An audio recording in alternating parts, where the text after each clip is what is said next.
Une cruche qui se donne de l'importance tout en jouant de la transparence finit par gravir un échelon dans la bonne société. Elle devint carafe, ce qui lui laissait présager de recevoir des liquides prestigieux.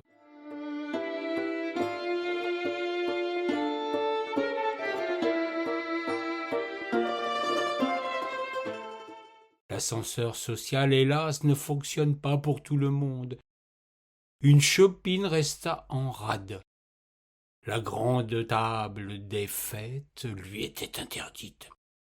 Perdant toute contenance devant cette injustice, la chopine déversa sa bile sur cette cruche qu'elle jugeait sotte et prétentieuse.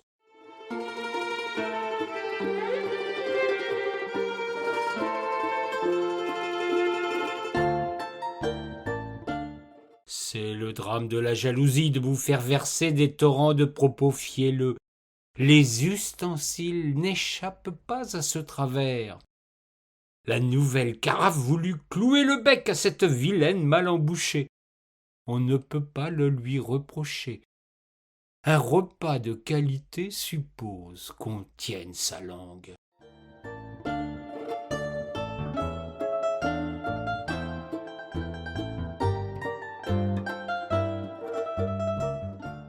La querelle arriva jusqu'aux oreilles de la maîtresse de maison.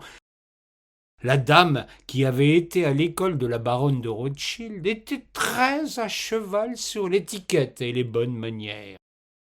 Elle attrapa la chopine par l'oreille et la jeta aux 400 diables.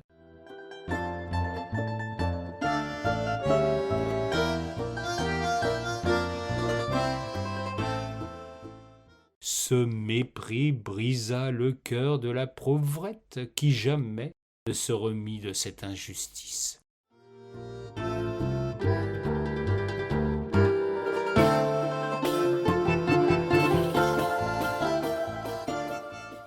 Quant à la carafe, elle fut regardée d'un mauvais œil.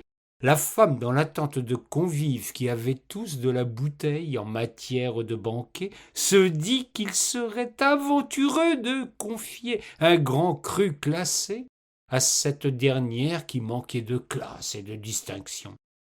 Elle voulut lui trouver un autre usage, plus adapté à son caractère quelque peu pétillant.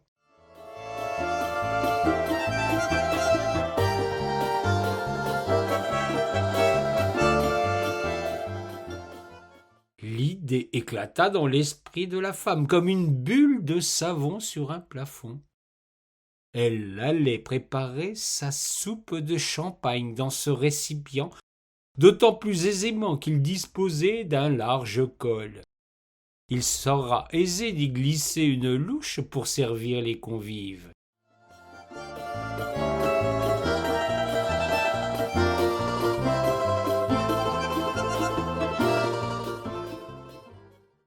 C'est du moins ce que pensait cette grande dame. La rencontre de la louche et de la carafe ne se passa pas sous d'excellents auspices. Il faut reconnaître que ce drame du dressage se déroulait à Beaune et que la malheureuse, fort peu versée sur l'art délicat de l'œnologie, avait opté pour un crément d'Alsace.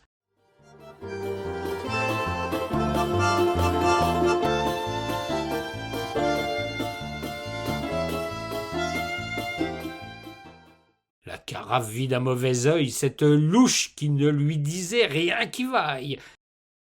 Non seulement elle n'était pas en argent, mais elle manquait de classe.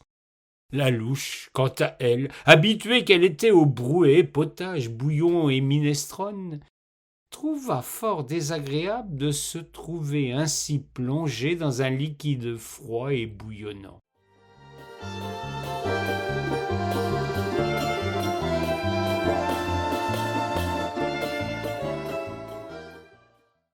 Ne souffrant d'aucun rhumatisme articulaire, elle ne comprit pas le traitement qu'on lui infligeait. Puis, contrainte de supporter sa misère, elle goûta fort peu ce crément qui n'était pas digne du standing de la réception.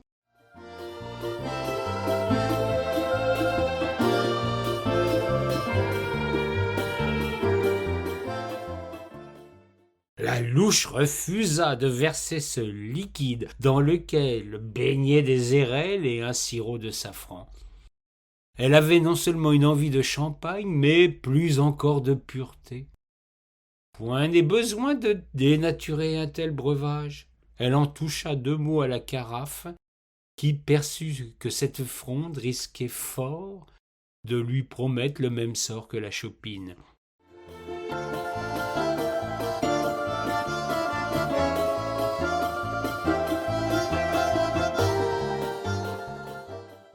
La carafe se tint tranquille sur la nappe à carreaux, tournant ostensiblement le dos à la louche. Il y avait là un curieux phénomène de strabisme entre ces 2 ustensiles. La grande ordonnatrice de la réception jugea fort prudent de revoir sa copie. La louche retourna dans sa jardinière. C'est sans doute ce réceptacle qui la faisait pencher pour les soupes traditionnelles.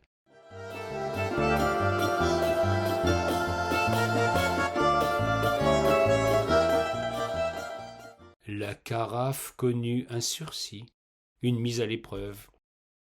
Elle devait sa survie au fait de ne point baver durant le repas. Si au premier service elle tint son rang et remplit son usage en se vidant délicatement et sans récrimination, lorsqu'elle reçut une nouvelle tournée, prise sans doute d'excès de boisson, elle eut un hoquet fatal qui provoqua une tache sur la nappe.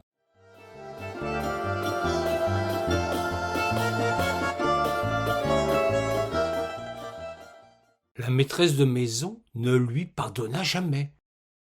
Le malheureux récipient acheva son existence, abandonné de tous au fond d'un placard qui lui tint lieu d'oubliette. De ce jour, l'expression restait en carafe.